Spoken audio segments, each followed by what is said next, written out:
Anne is Associate Vice President for Trust and Identity at the Internet 2.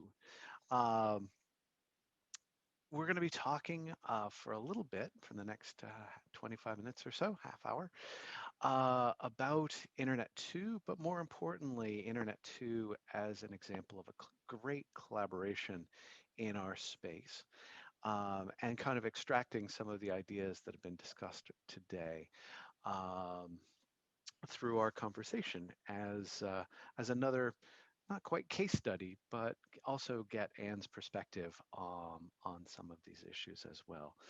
So, Anne, let's kick off with first question for you, just laying the landscape for people in terms of what is Internet 2? What's a trust federation?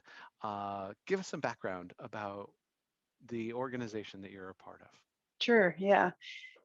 So Internet 2 was founded in around 1996 when I guess the then NSFNet and related networks went public, right? We moved from a research, higher education focused private network to a public internet, which we all benefit from and is a wonderful thing. But a number of organizations, CIOs, got together in some dark room somewhere and said, we need to build a research and education network to continue our work as a community. So that's what they did. And so Internet 2, in many cases, in the research side specifically, is known primarily for our network. However, the next kind of, you could think of grand challenge that the number of folks in the community said is, great, we have this network. How do we enable folks offer services to 5,000 of their closest friends? That's really kind of a big challenge right now. And you think about this is before Google, it's before Facebook, it's before kind of a general acknowledgement about single sign-on and how that works. This is pretty new stuff at the time.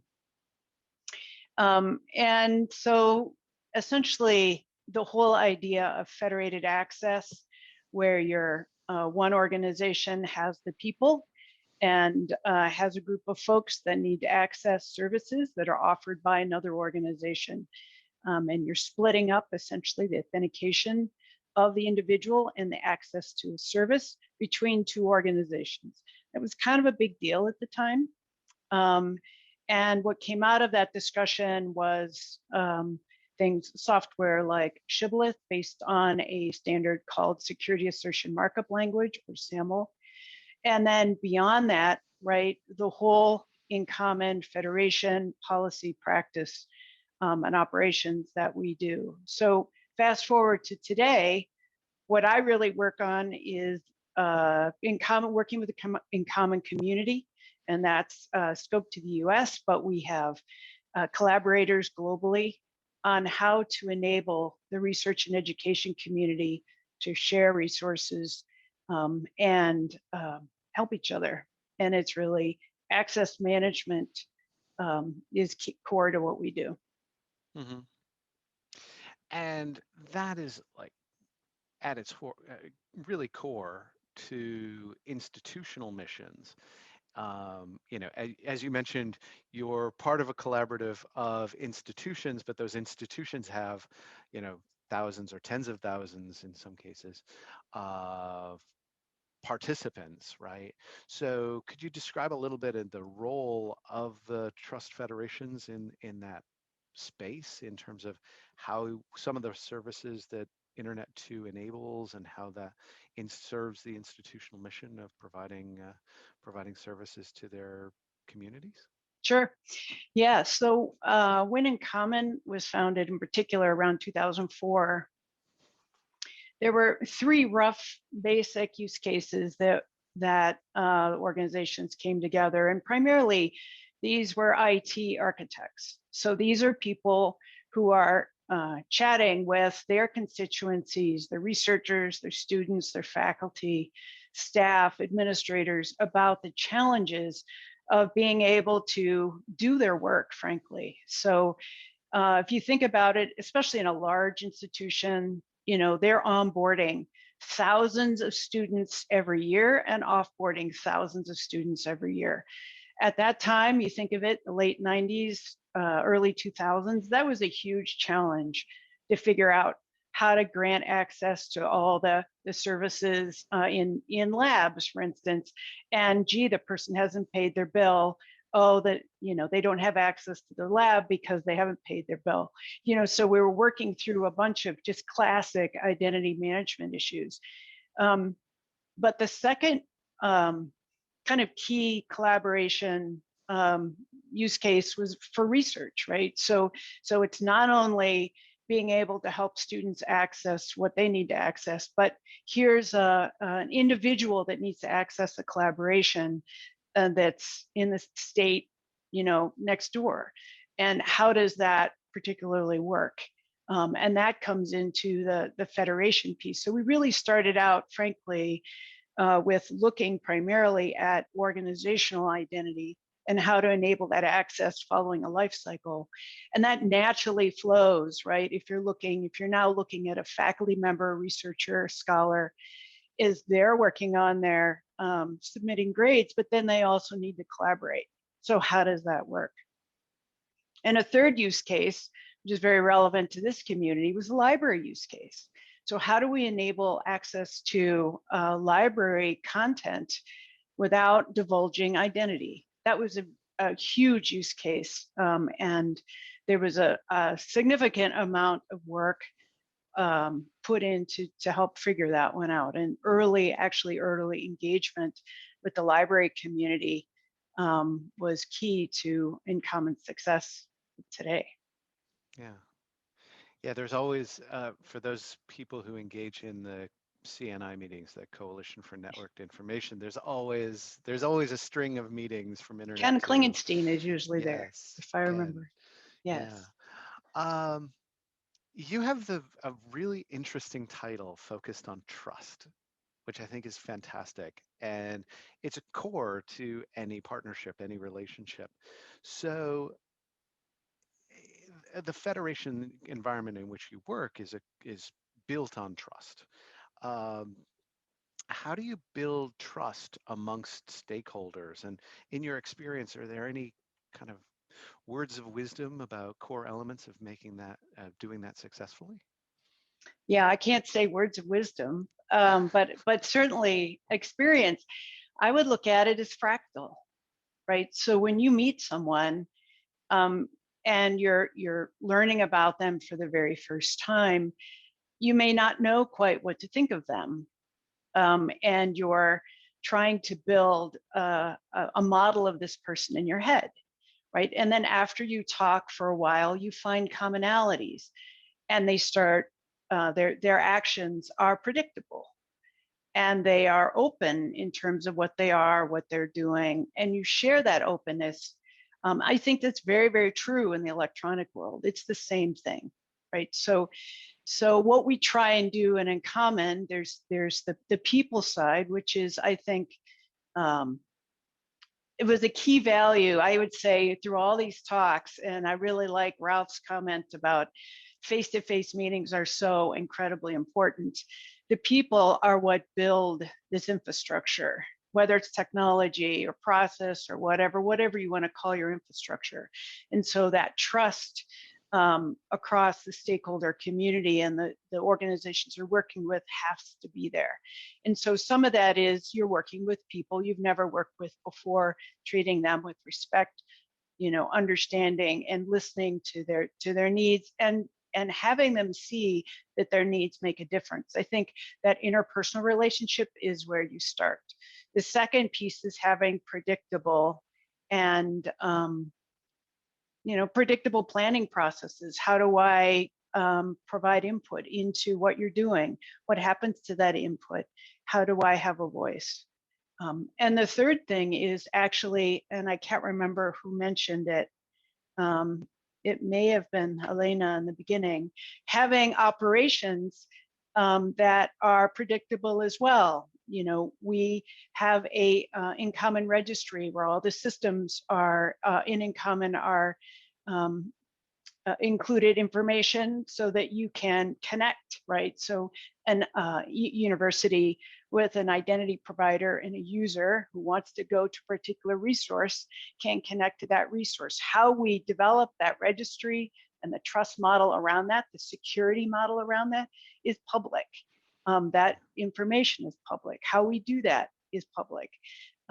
So, having, I think, multiple levels of transparency and respect and predictability, I think, is really key in that trust. Yeah. And I'm just thinking of an example, and I'm not going to call anyone out, but there's been an issue we've been talking about recently about quality of information and the quality of the metadata that is supplied to the community. And sometimes things like that erode trust. You rely on this information, you rely on the federation as a source of information, and if everyone is, maybe occasionally throwing in bad data for whatever reason, things like that tend to, cause people to second guess and sometimes erode some of that trust. Yeah, I agree. Just another piece of trust I wanted to mention that hasn't been mentioned here, which we have found is really, really important. When InCommon was founded, the organizations that participated in it, we didn't have a lot of technical requirements. We basically said, if your university, publish how you handle your credentials. So how do users get a user ID and password? To whom do you give them to?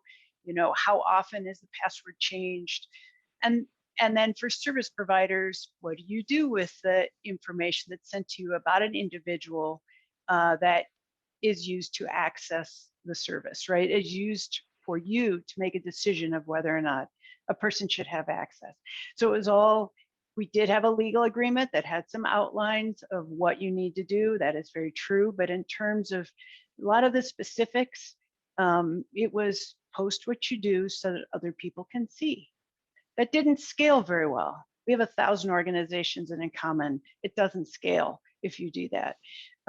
So we had to move to baseline expectations. We had to move to actual requirements. And we are now on our second round of requirements, but that commitment to adopting community set requirements, as well as the community basically saying, if you don't support these requirements, you may have your registered system removed from InCommon, was incredibly powerful for helping all boats to rise in terms of increasing the security and trust level. So that's another piece I think that's very important. Yeah, a question along those lines, and kind of heading off on a thread here. How is that policed? I mean, compliance is a really important issue, and particularly in a trust environment, ensuring that everyone's doing what they're supposed to be doing in the way that they're supposed to be doing it is really important. How do in your environment, how do you push people towards better behavior, is maybe the best way to put it? Yeah. Fortunately, we have a group called the Community Trust and Assurance Board that sets, where that bar is. So they talk about it and they figure out, what's the baseline expectation move for this year? What's our play for this year? And then they have a community consensus process. What do you guys think about this? How does this work for you? How hard is it to implement this? Our theme this year is security and raising all boats in terms of security. So now we're in a process of implementing it across the community. Again, 1,000 organizations. So now we have this whole engagement process, training people, helping people understand what it is, finding out what the problems are, working with folks who have challenges and things like that. At the end, however, we will then have a sense of who supports it for those things that we can test. There's a number of those things we can't test. So for those things we can test, we can say, here are, 80% compliant or 90% adherence, across the community. And then we work with that last 100 to kind of figure out, when can you actually adopt?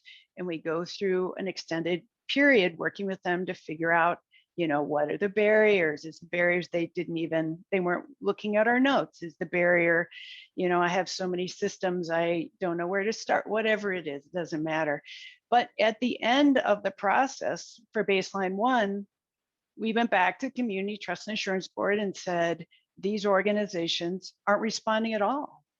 Mm-hmm. They're not, here's the list of times we have contacted them and they're not responding. And so it went up through all of our advisory boards, and we ended up removing entities from InCommon because they weren't responding.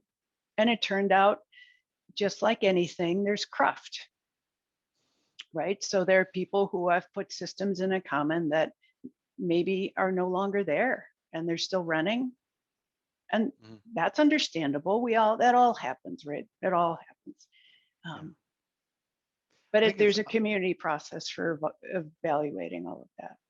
Yeah, I think it's also important to say, start with a presumption that everyone wants to be a good actor. Absolutely. And there are reasons why, someone left, someone moved on, institutional priorities have changed, whatever.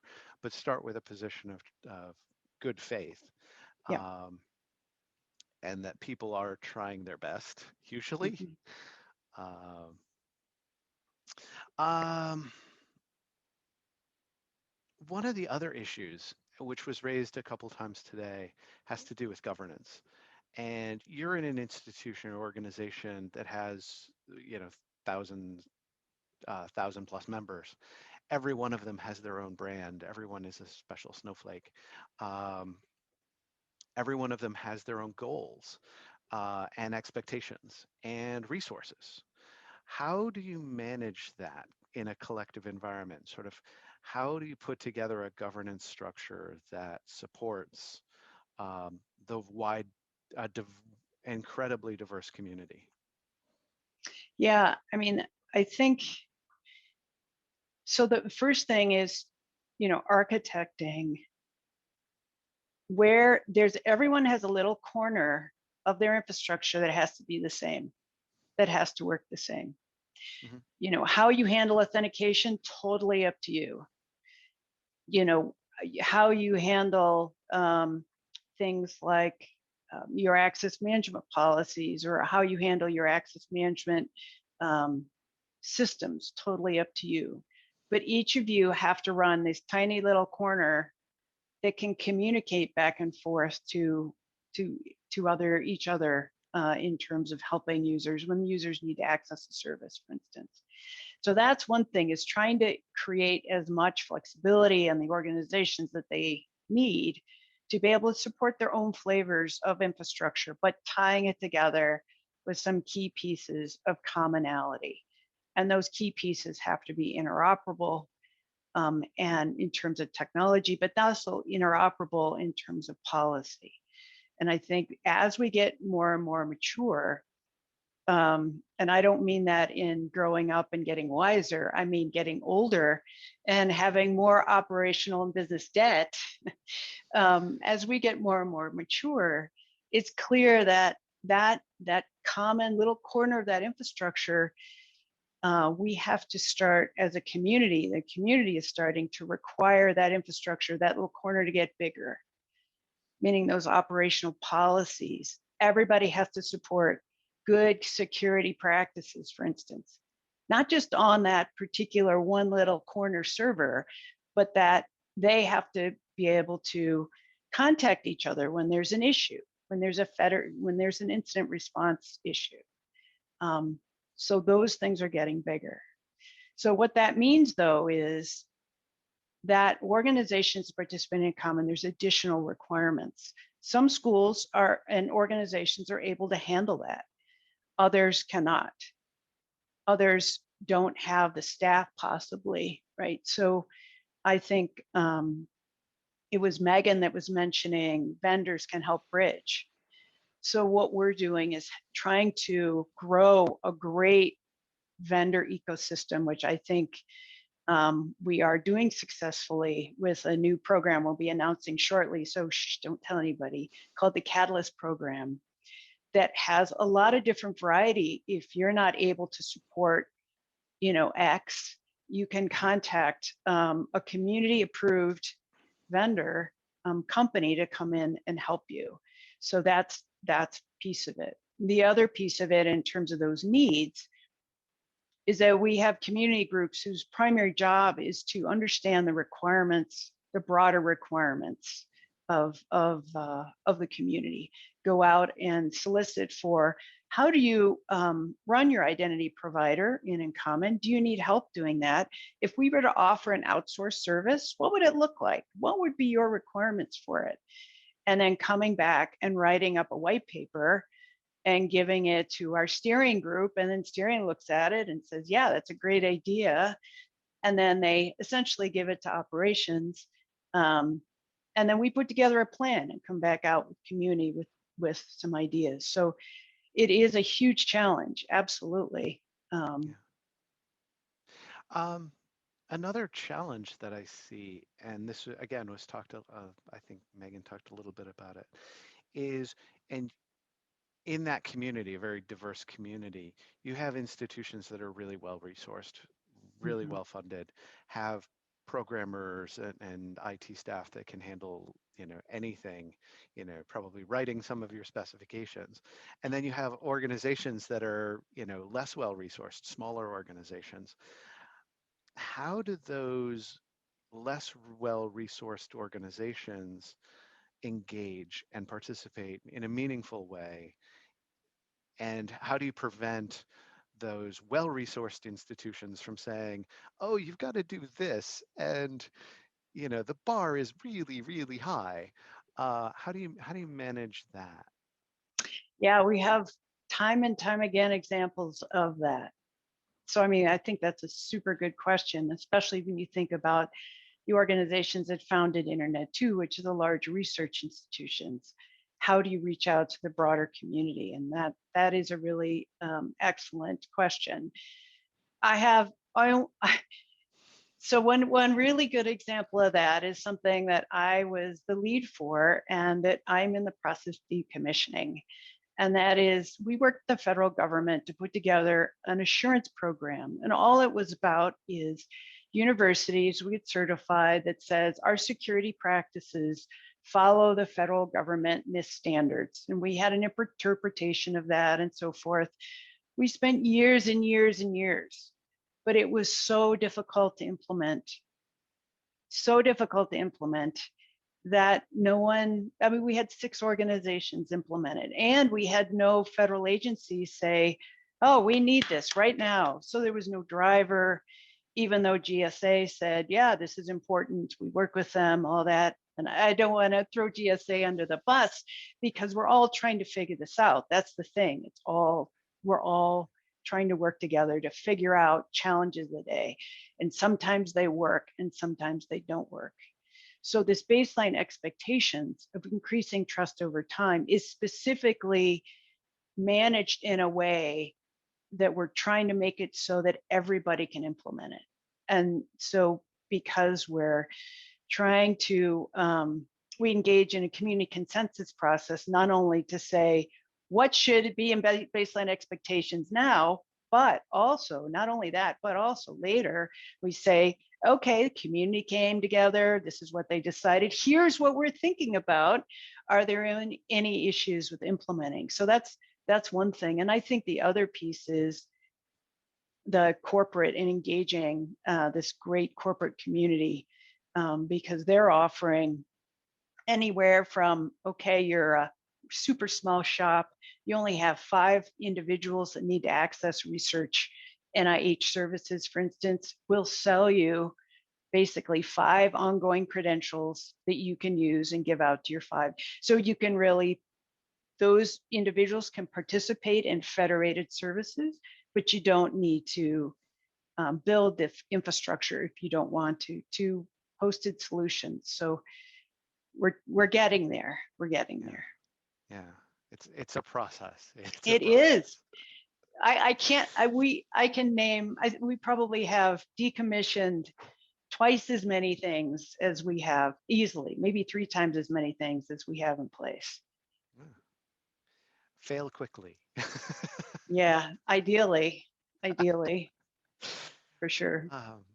All right. Well, Anne, this has been a fantastic conversation. Thank you so much for engaging with it. Thanks for inviting me. It was fun.